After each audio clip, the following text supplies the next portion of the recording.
Question 5. A researcher plans to use a random sample of families to estimate the mean monthly family income for a large population.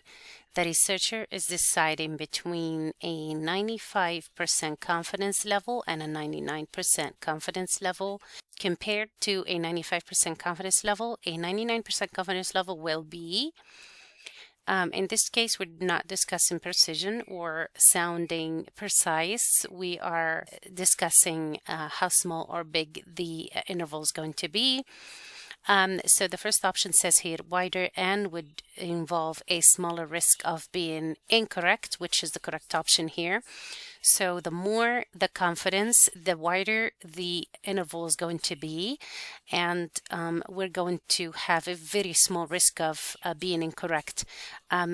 When it comes to precision, it's not that precise. If, for example, if we are estimating, let's say, the age of President Barack Obama, we could say we are 99% confident that he is between 30 years old and 99 years old, and we will be almost 100% correct. The interval, as you can see here, is very wide versus if we stated, for example, that we are 85% confident that he's between the ages of 61 and 64, the interval is going to be smaller with the risk of his actual age not being in that interval, but at the same time, the confidence drops down a little bit. But the second interval sounds better to the person who hears you, because you will sound like you know the person, you know President Barack Obama, and you know something about him, versus the first option, which is he's between the ages of 30 and let's say 99 years old. It will show that probably you don't know anything about the President Barack Obama. So that is basically the trade-off that you're facing right here.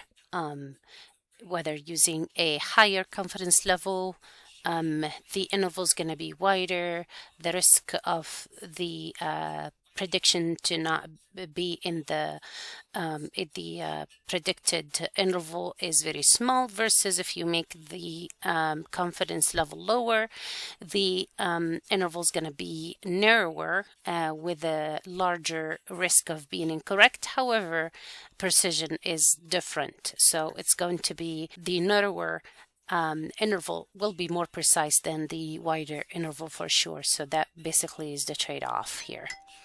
And this question is not asking about precision. It's basically asking about how wide the interval is going to be and what is the risk of being incorrect. So hopefully that helps.